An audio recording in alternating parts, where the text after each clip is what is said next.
Terima kasih Mas Anda masih bersama kami. Mas Kohar, kalau pertanyaannya adalah begini, kan memang terkait dengan ujian nasional rencananya memang tahun depan ya sudah ditiadakan. Tapi ini kan akhirnya menjadi lebih awal karena kondisi darurat. Betul. Pertanyaannya kembali ke pertanyaan saya sebelum jeda tadi Mas Kohar. Yang pertama adalah bagaimana kesiapan sekian daerah untuk menyelenggarakan ujian daring tadi menggunakan internet.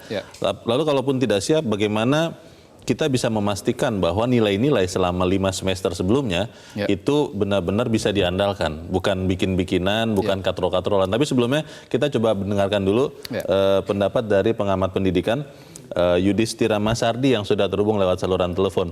Mas Yudhistira, selamat pagi.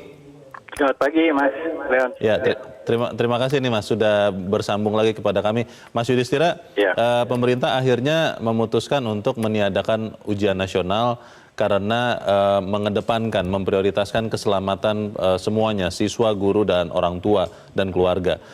Ini langkah yang seperti apa kalau Anda melihat, Mas Yudhistira?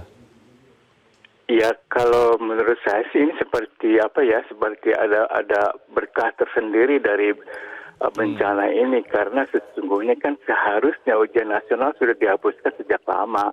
Cuma karena ada Kementerian Pendidikan dan lain yang ngotot bahwa ini harus tetap diselenggarakan ya. Akhirnya kan kemudian Menteri baru kan Pak Mas Nadiem memutuskan bahwa ini tahun ini terakhir, tapi ternyata lebih awal lagi bencana ini menyebabkan bahwa ujian nasional harus sejak sekarang dihapuskan karena kondisi yang darurat. Saya kira ini sangat bagus ya buat anak-anak kita. Kalau untuk penilaian kelulusannya, Mas Yudhistira, kan pemerintah menyediakan 2 opsi ya, dipilih oleh masing-masing sekolah. Yang pertama ujian lewat internet, kalau tidak bisa menyelenggarakan maka yang dipakai adalah nilai kumulatif 5 semester. Itu bisa diandalkan tidak, Mas Yudhis? Ya, kalau kita berprasangka baik bahwa para guru sekolah itu kan mengajarkan karakter kejujuran dan sebagainya, kita harus percaya pada penilaian para guru, penilaian sekolah yang selama ini berlangsung sekian semester. Jadi tidak ada masalah. Jadi ada masalah kalau ternyata kemudian kan terjadi kecurangan, dan saya kira itu saya kira kita sudah tahu semua lah bahwa banyak sekolah-sekolah, kepala sekolah yang memang menginginkan ada semacam prestasi untuk kabupatennya, untuk provinsinya, supaya sekolah-sekolah di wilayahnya itu lulus semua. Itu kan sangat koruptif ya. Saya kira teman-teman sekarang sudah menyadari bahwa budaya korupsi terutama dari sisi pendidikan itu harus dihapuskan benar-benar. Jadi dan ini nanti kembali nilai adalah haknya para guru, para sekolah. Jadi itu yang lebih jujur saya kira. Oke, Mas Yudhis, ini kan keputusan yang mendadak dan terpaksa dilakukan karena kondisi darurat COVID-19. Menurut Anda, seberapa siap guru dan sekolah di sekian wilayah di Indonesia yang kondisi geografisnya berbeda-beda untuk melaksanakan salah satu dari opsi yang diberikan pemerintah itu, Mas? Saya kira justru mereka sangat siap untuk tidak melaksanakan ujian nasional, baik secara daring maupun secara malah sangat siap ya untuk ditiadakan UN ya. Betul, karena sesungguhnya ini kan idaman ideal dari beberapa tahun yang lalu, bahwa sekarang kondisinya memang belum siap ya, akan selalu begitu karena penyesuaian yang pendadakan ini juga kan menimbulkan masalah baru. Saya kira kalau diputuskan bahwa sudah mulai saat ini tidak berlaku lagi, saya kira guru-guru di sekolah-sekolah di seluruh daerah Indonesia sudah siap untuk tidak melaksanakan ujian nasional hari ini. Oke, baik. Baik, terima kasih Mas Yudhistira Masardi sudah mencerahkan kami pagi ini di Editorial Media Indonesia. Selamat pagi Mas Yudhis. Mas Kohar, pertanyaannya begini Mas, kalau ada orang-orang, ada anak-anak siswa yang benar-benar bersiap itu hanya di ujian nasional. Dan itu mungkin pola yang kalau saya ingat juga dulu pun saya lakukan pada saat melakukan pembelajaran itu. Ada yang mengatakan sistem kebut semalam begitu ya. Hanya di ujung-ujung kemudian kita berusaha. Nah, untuk kondisi yang seperti ini, seberapa percaya kita dengan nilai akumulatif 5 semester atau seberapa bisa kita melihat mereka siap untuk melaksanakan ujian lewat internet itu? Saya lebih senang, lebih sepakat dengan apa yang dikatakan oleh Mas Yudhistira tadi, itu bahwa kita harus berprasangka baik. Berprasangka baik. Bahwa ada sekian guru, sekian institusi pendidikan kita yang memang diindikasikan, ya, sempat diketahui berlaku curang. Tetapi masih lebih banyak yang jujur. Mereka secara umum itu sudah menerapkan standar jujur. Jadi tanpa harus mengatrol pun mereka sudah menetapkan standar masing-masing. Standar di tiap-tiap sekolah itu sudah ditentukan. Karena itu ya kok saya lebih yakin bahwa kita lebih yakin dengan tiadakannya ujian nasional ini, pendidikan kita akan lebih mudah untuk dibenahi. Artinya selama ini UN dianggap sebagai bagian yang sangat dominan memicu untuk terjadinya tadi itu sifat curang. Mulai dari curangnya guru, ada curangnya murid, kemudian curangnya sekolah, lalu kemudian ada kecurangan orang tua. Banyak sekali kecurangan-kecurangan yang awalnya muncul dari ini, demi untuk lulus, demi untuk mempertahankan standar, demi untuk memoles sekolah. Jadi demi itu akhirnya apa? Orang berbuat apapun. Baik. Pilihannya ada dua, memastikan teknis pelaksanaannya itu seperti apa, karena ini kan sesuatu keputusan yang diambil darurat, Mas. Teknis pelaksanaannya itu katanya orang Indonesia itu cukup lemah di detail, di rincian. Nah ini kan harus segera disiapkan. Kita akan bahas lepas jeda. Pemirsa tetap bersama kami, Editorial Media Indonesia segera kembali.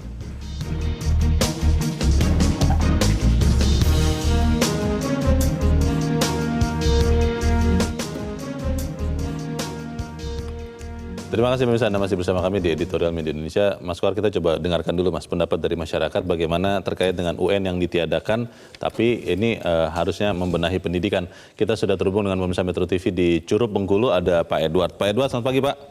Selamat pagi Bung Renat, selamat pagi Bung Nesat. Selamat pagi Pak Edward, gimana Pak? Yang disampaikan ada hikmah tersembunyi. Dalam corona ini betul-betul terjadi. Pemerintah dalam segala aspek berusaha untuk mencegah penyebaran corona yang virus corona ini yang sangat masif. Salah satunya dengan meniadakan ujian nasional. Kan meniadakan ujian nasional rencananya pada tahun depan, bukan tahun ini. Karena kenapa? Berdasarkan penilaian. Untuk masuk perguruan tinggi negeri yang jadi mahasiswa undangan bukan berdasarkan hasil ujian akhir. Mereka menilai dari semester sebelumnya, 5 semester sebelumnya. Untuk itu ikatan dinas itu tidak dipakai nilai cuma sekedar untuk dasar mendaftar, yaitu kelulusan. Tetapi waktu tes kemampuan tes kompetensi dasar mereka nanti nggak berhasil.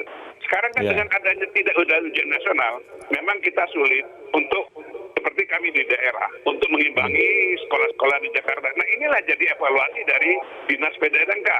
Kenapa? Bahwa di daerah-daerah itu perlu suntikan guru-guru yang berkualitas, perlu fasilitas yang baik, agar bisa seimbang. Itu ya. Yang kedua, dana yang besar yang digunakan untuk ujian nasional itu bisa dialihkan untuk memberantas penyakit virus dialihkan untuk virus corona ini. Mudah-mudahan ini hikmah yang tersembunyi tadi, bahwa untuk selanjutnya pemerintah khususnya Menteri PDN. Baik. Terima kasih Pak Edward di Curup, Bengkulu. Selamat pagi Pak. Di belakang Pak Edward ada Pak Endri di Mandailing, Natal, Sumatera Utara. Pak Endri, selamat pagi. Selamat pagi. Selamat pagi Pak Endri. Silakan Pak, pendapat Anda Pak. Bagaimana kita membenahi pendidikan pada saat sekarang karena memang kondisi darurat ujian nasional ditiadakan? Ya, saya menyambung dari apa yang disampaikan oleh Pak Edward tadi. Di mana memang ini ada hikmah tersembunyi yang kita dapatkan dari wacana pemerintah, ya kan. Tapi saya mengkritisi di hal lainnya yang apa yang terjadi di saat sekarang ini. Kita melihat memang pemerintah meliburkan secara nasional pendidikan, ya kan. Terutama kami di Mandailing Natal saat ini kan diliburkan sampai 2 minggu. Namun di sisi lain saya melihat ada nilai negatif dari aksi meliburkan pendidikan ini. Apa Pak? Terjadi seperti kami, terjadinya pergerakan karena libur tadi. Karena libur ini terjadi ada istilahnya pulang kampung. Para anak-anak sekolah yang notabene-nya tinggal di daerah Medan, yang kita ketahui Medan begitu hebatnya terjadinya penyebaran virus corona ini kan. Nah, dengan aksi libur ini terjadi pulang ke kampung tanpa adanya kontrol dari pemerintahan daerah di kabupaten-kabupaten untuk melakukan antisipasi ataupun di perbatasan-perbatasan kabupaten untuk melakukan entah pengecekan, entah apa. Terakhir mereka pulang dengan leluasa. Akhirnya di daerah itu meningkatnya status ODP. Oke. Nah, gitu. Itu yang harusnya diwaspadai. Baik, terima kasih Pak Henry di Mandailing, Natal, Sumatera Utara. Di belakang Pak Henry ada Pak Yunus di Tanjung Selor, Kalimantan Utara. Pak Yunus, selamat pagi. Selamat pagi, salam sehat selalu untuk seluruh warga negara Kesatuan Republik Indonesia. Amin, silakan Pak Yunus. Ya, jadi untuk peniadaan ujian nasional, saya kira bukan saja berkaitan dengan terjadinya penularan virus COVID-19. Tapi memang sudah ada jauh sebelum ada virus ini, ada wacana untuk meniadakan ujian nasional. Secara khusus oleh yang terhormat Menteri Pendidikan, Bapak Makarim. Ya, jadi saya kira pada tataran tingkat nasional, kalau ujian nasional ini dilaksanakan, itu memang lebih bagus sebenarnya ya. Sebenarnya. Karena untuk mengukur kompetensi seluruh siswa Indonesia. Namun sebenarnya juga karena kita punya fasilitas layanan pendidikan tidak sama dengan Jakarta, dengan di pelosok tanah air, maka tidak akan mungkin ukuran UN ini akan bisa menyamakan. Tapi bukan berarti kami di pelosok tidak mau diukur kemampuan. Kami tetap berupaya bagaimanapun, walaupun di pinggir hutan, di pinggir di pembatas, di tempat jaga batas, itu tetap ada ujian. Baik, terima kasih Pak Yunus di Tanjung Selor, Kalimantan Utara. Di belakang Pak Yunus ada Pak Karel Maniagasi di Papua. Pak Karel, selamat pagi Pak. Selamat pagi Pak. Selamat pagi Pak Karel. Silakan Pak, pendapat Anda Pak, bagaimana dengan peniadaan UN, tapi kita juga harus membenahi pendidikan kita. Bagaimana Pak Karel? Saya pendapat bahwa ditiadakan ujian nasional tidak mengurangi kualitas pendidikan. Karena ujian nasional hanya dipakai untuk menilai pemerataan kualitas. Nah, oleh sebab itu, dengan ditiadakannya itu, maka otonomi sekolah yang pernah ada itu dikembalikan kepada kepala sekolah sehingga mengelola sekolahnya dengan baik. Kedua, otonomi menyangkut tenaga edukatif, dana, dan alat.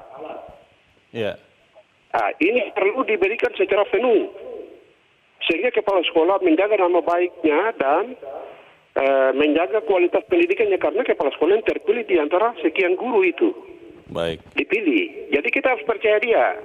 Jangan kita ragukan, jangan kita lalu meragukan orang yang kita percaya. Oke, jangan meragukan teman-teman guru dan pengajar di sekian daerah. Terima kasih Pak Karel di Papua. Selamat pagi Pak. Kita akan bahas pendapat para pemirsa, tapi lebih dahulu jeda. Mas Koar dan pemirsa tetap bersama kami. Editorial Media Indonesia segera kembali.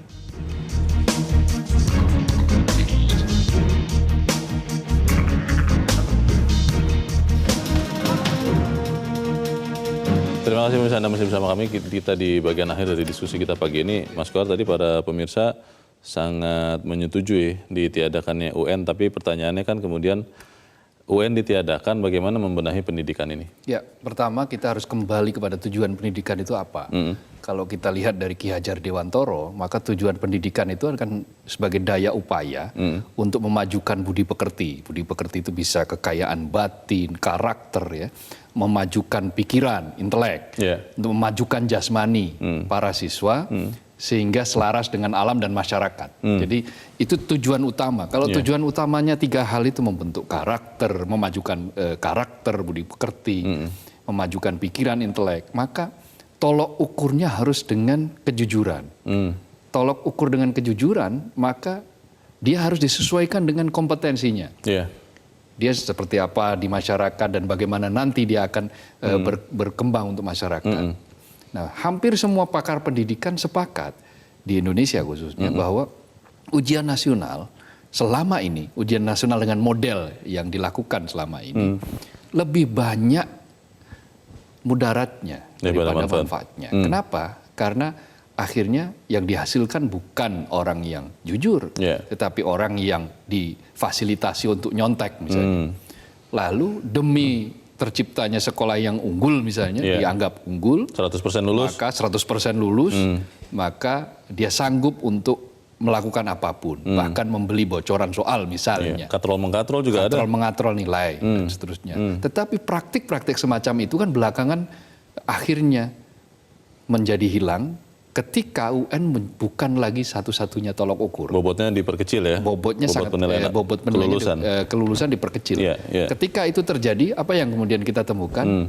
Orang sudah tidak lagi melakukan membeli soal, membocorkan soal dan seterusnya demi untuk meraih tadi itu kesempurnaan itu.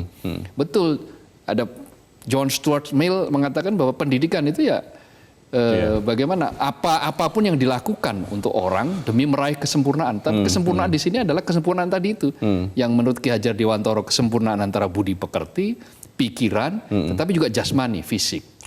Nah karena itu dengan kembali ke pendidikan, maka kita benahi Kalau tujuannya seperti itu, cara mencapai tujuan pun juga harus bisa mengarah ke seperti itu.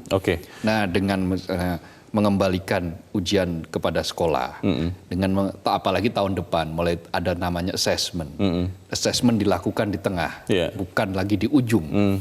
Nah ini akan lebih memotret, memberikan gambaran bahwa anak didik kita, peserta didik kita itu akan lebih siap menghadapi situasi yang sekarang. Dari dua opsi yang diberikan oleh pemerintah, Mas, itu teknisnya seperti apa? Apakah masing-masing sekolah memilih yang mana yang akan ditempuh, atau memang ada kriteria tertentu? Ini kan waktunya berkejaran ya? Ya, itu yang kemudian direkomendasikan oleh editorial agar Menteri segera dalam pekan ini juga untuk memutuskan. Jadi model teknisnya seperti apa? Kalau ada sekolah yang sudah siap dengan ujian sekolah berstandar nasional, maka ya segera lakukan modulnya bagaimana. Sekolah tersebut juga harus sudah meyakinkan diri bahwa semua peserta didiknya, semua muridnya itu memiliki akses kepada teknologi untuk bicara seperti itu. Sudah siap ya? Jangan hanya misalnya kalau ternyata masih ada 20% yang tidak siap melakukan itu, cari cara bagaimana.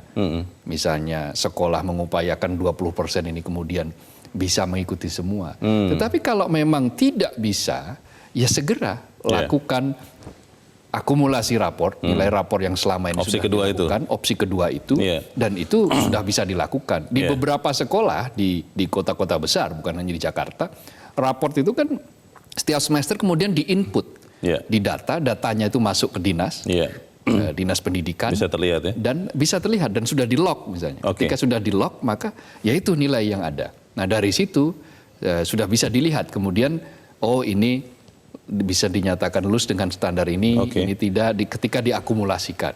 Nah karena itu sudah banyak cara yang bisa dilakukan. Nah bagi yang belum menggunakan e-report untuk rapor-rapor itu, ya dia tetap menggunakan manual dengan basis yang dibagikan setiap semester itu. Karena itu sebetulnya bukan perkara yang sulit bagi sekolah untuk melaksanakan bagaimana memotret siswanya sehingga dia layak lulus atau tidak. Pak Yunus tadi di Tanjung Selor ada satu poin yang penting dikatakan oleh beliau. Sebetulnya kan salah satu filosofi, salah satu pemikiran dasar kenapa ujian nasional diadakan adalah untuk mengukur standar secara nasional ini apakah memang pendidikan, tingkat pendidikan itu sudah merata atau tidak. Ketika kita melihat ternyata misalnya katakanlah di bagian timur Indonesia masih lebih rendah jauh dibandingkan bagian barat, berarti kita masih timpang. Nah, kalau ujian nasional ini ditiadakan, mengukur kemerataannya pendidikan ini seperti apa? Kan tadi ada standar-standar yang dilakukan. Taruhlah misalnya nanti assessment. Assessment yang dilakukan oleh sekolah. Tapi itu assessment kan tahun depan, Mas? Tahun depan. Tahun ini bagaimana? Ini paling tidak kan dari rapor dan seterusnya kan sudah ada standarisasi. Raport yang 5 semester itu? Betul. Kan di raport itu di seluruh Indonesia kan juga sudah ada namanya kriteria ketuntasan minimum. KKM itu ya? KKM itu. Nah di situ mau dia ditinggal di Papua, di Tanjung Selor, mau dimanapun, itu tetap standarnya menggunakan KKM. KKM yang sudah ditentukan oleh wilayah masing-masing. Dan itu lebih fair untuk mengukur daerah-daerah yang selama ini memang tidak bisa disamakan dengan kota-kota besar di Jawa, terutama misalnya di Jakarta. Pendidikan kita selama ini kan dipotret bias Jakarta, bias kota besar. Diukur berdasarkan standar Jakarta yang aksesnya itu sudah jauh lebih tinggi. Sementara daerah-daerah lain masih membutuhkan afirmasi. Nah, corona sekali lagi telah menghasilkan berkah terselubung, hikmah di balik bencana, hikmah di balik musibah, bahwa dengan adanya corona maka ternyata kita bisa lebih cepat mengakhiri ujian nasional, meniadakan ujian nasional, dan kita lebih bisa cepat untuk memulai momentum memperbaiki pendidikan.